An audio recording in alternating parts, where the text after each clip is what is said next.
Tudo da Canção Nova em um só lugar. Canção Nova Play. Olá, que a paz esteja no seu coração. Muita paz de Deus dentro de você, porque nós agora vamos nos colocar diante da sua palavra.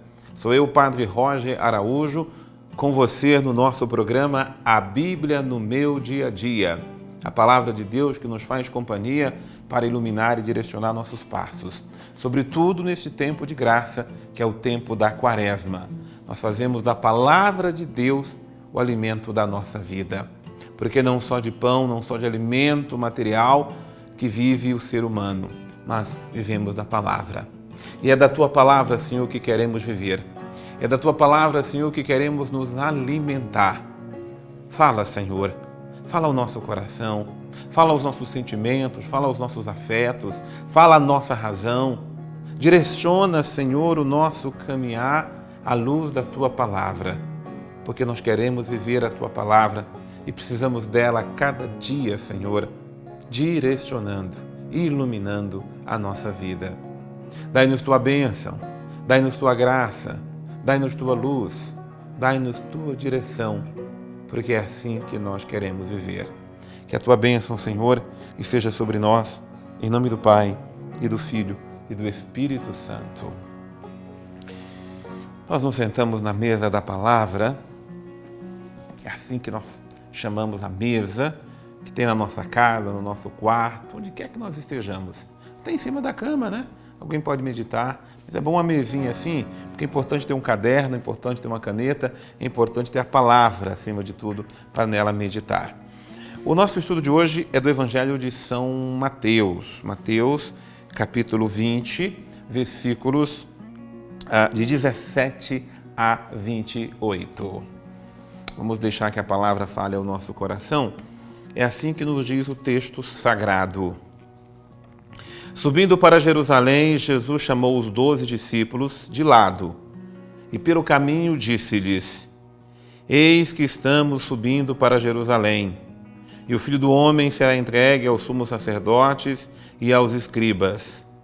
Eles o condenarão à morte e o entregarão aos pagãos para zombarem dele, açoitá-lo e crucificá-lo, mas no terceiro dia ressuscitará.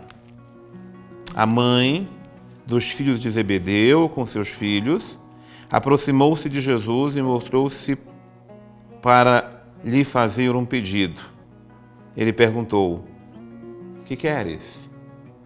Ela respondeu: Manda que estes meus 2 filhos se sentem no teu reino, um à tua direita e outro à tua esquerda. E Jesus disse: Não sabeis o que estáis pedindo. Podeis beber o cálice que eu vou beber? Eles responderam: Podemos. Sim, declarou Jesus. Do meu cálice bebereis. Mas o sentar-se à minha direita e à minha esquerda não depende de mim. É para aqueles a quem o Pai o preparou. Quando os outros 10 ouviram isso, ficaram zangados com os 2 irmãos. Jesus, porém, chamou-os e disse: Sabei que os chefes das nações as dominam, e os grandes fazem sentir seu poder. Entre vós não deve ser assim. Quem quiser ser o maior entre vós, seja aquele que vos serve. E quem quiser ser o primeiro entre vós, seja o vosso escravo. Pois o Filho do Homem não veio para ser servido, mas para servir e dar a vida em resgate por muitos. Vamos mergulhar na palavra? Vamos saborear a palavra de Deus em tudo aquilo que ela vem hoje ao nosso encontro. O anúncio da paixão de Jesus é para nós ensinamento sobre o sentido salvífico da morte do Divino Redentor, mas sobretudo do sentido salvífico da cruz nossa de cada dia. Jesus que está dizendo: nós estamos subindo a Jerusalém. Lá em Jerusalém, Ele, o Filho do Homem, vai ser entregue aos sumos sacerdotes, aos escribas, e ele vai ser condenado à morte. Jesus está falando de si no versículo 18, do que vai acontecer a ele. Ele será entregue aos pagãos para zombarem dele, açoitá-lo e crucificá-lo. Mas, no terceiro dia, ele há de ressuscitar. Olhemos para ele. Aqui é um princípio da vida de Jesus. 18 e 19. Mas a vida de Jesus é a vida do ser humano, é a vida da pessoa humana. Uma vez que ele assumiu ser o Filho do homem, quando diz que ele está subindo para Jerusalém, na verdade ele está subindo para o encontro do Pai. Ele está subindo para o céu. A nossa vida também é uma subida. Nós descemos, ou seja, nós assumimos a vida, mas a gente está envelhecendo ou caminhando para envelhecimento, não é caminhando para declinar a vida. Pelo contrário, nós estamos caminhando para inclinar a nossa vida sempre mais para a eternidade. É assim que deve caminhar a nossa vida. E Jesus, do mesmo jeito, ele está indo a Jerusalém, e a palavra diz, estamos subindo a Jerusalém, tem o sentido terreno, geográfico, saindo da Galiléia, indo para Jerusalém, mas tem um sentido aqui celeste, o subir para Jerusalém celeste, o subir para a glória celeste. O subir para lá exige deixar o que é de terreno, humano, mundano, que está na nossa vida. Jesus assumiu a sua humanidade. E a humanidade passa por tudo isto aqui, olha, ser entregue nas mãos dos homens, ser condenado e a morte. Ninguém vai para a Jerusalém celeste sem passar pela morte. Eu sei que a gente às vezes, ninguém quer morrer, mas iremos morrer. Nós queremos viver e vamos lutar pela vida, vamos preservar a nossa vida, mas passaremos pelos passos todos da vida. Às vezes nós somos julgados pelos outros, nós somos condenados pelas nossas atitudes, nós somos zombados pelas pessoas. Tudo isso o Divino Salvador passou. E nós muitas vezes não queremos passar pela via humana e se escondemos, tá? Se escondemos sob máscaras, sob aparências, ou damos respostas que não são verdadeiras a respeito da vida. Nós podemos aliviar o sofrimento, podemos enxugar nossas lágrimas, aliviar o sofrimento, mas o sofrimento ele é inevitável. Tem sofrimento na vida humana que não é necessário. Ninguém precisa provocar sofrimento, ninguém precisa se ferir, se machucar de forma nenhuma, e ninguém precisa provocar ferimento no outro, machucar o outro. Mas as consequências próprias do viver nos traz isso.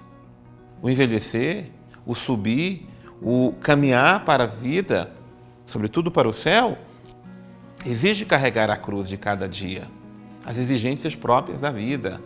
Quem é pai, quem é mãe, enfrenta o filho que fica doente, que passa por dificuldades, que enfrenta esta ou aquela situação. As contradições da vida fazem parte do caminhar. É preciso abraçar.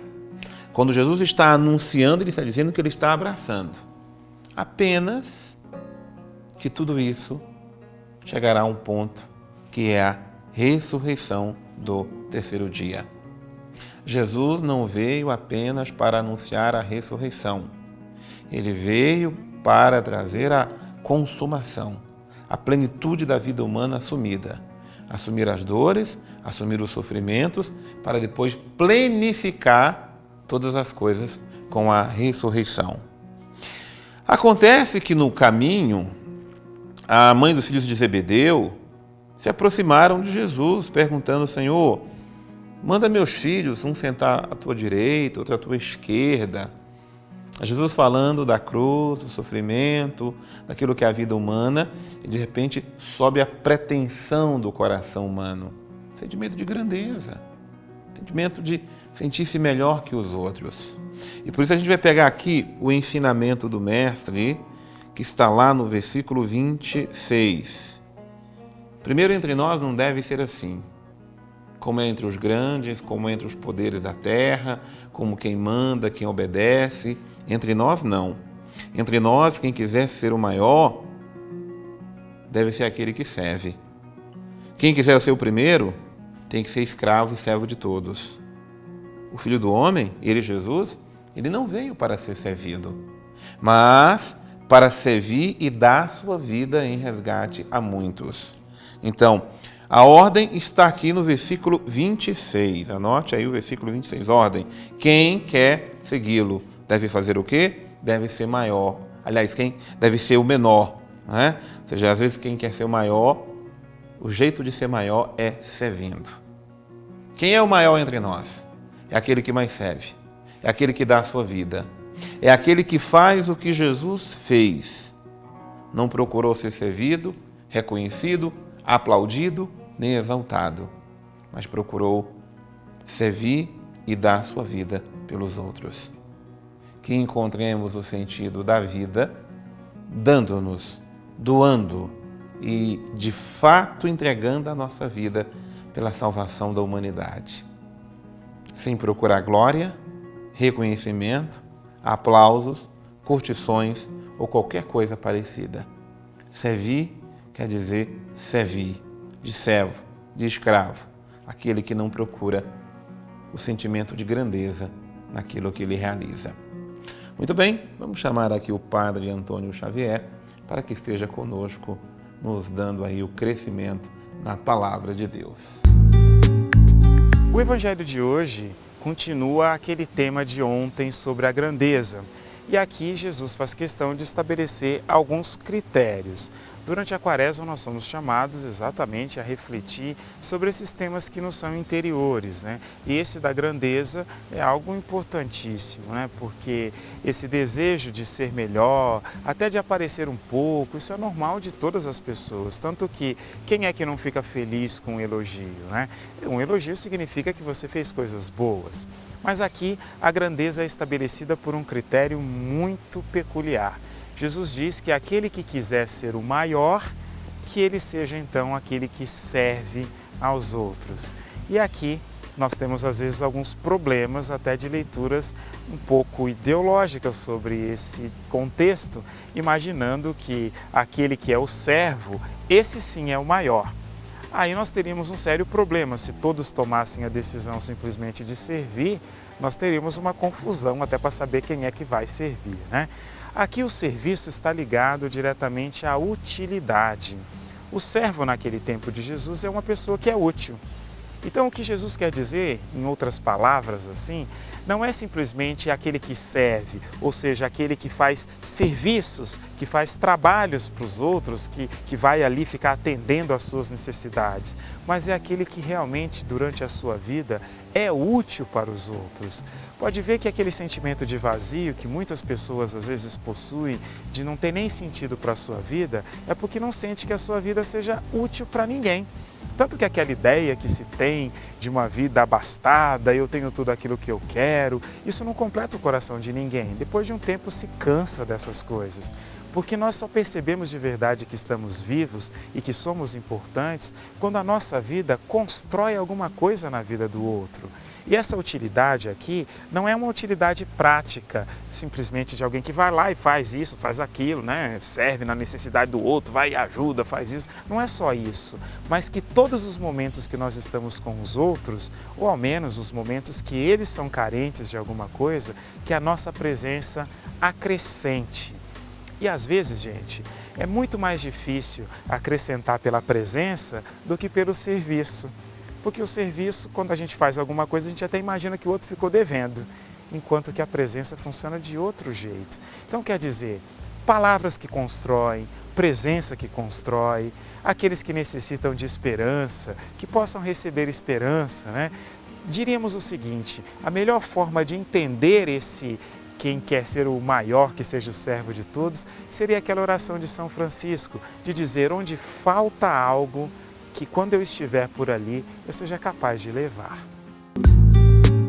Que a Palavra de Deus inspire nossos passos, nossas ações, aquilo que somos e devemos fazer.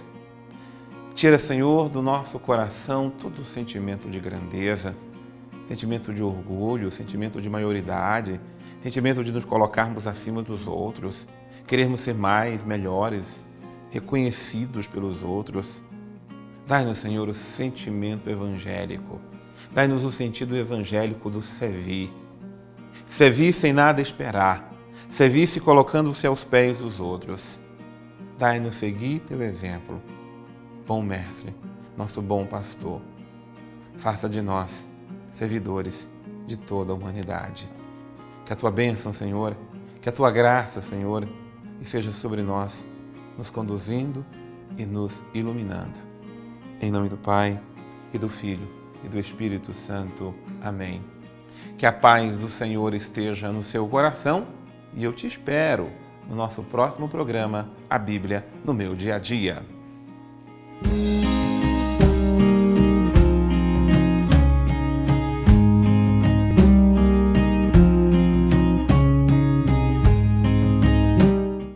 Tudo da Canção Nova em um só lugar. Canção Nova Play.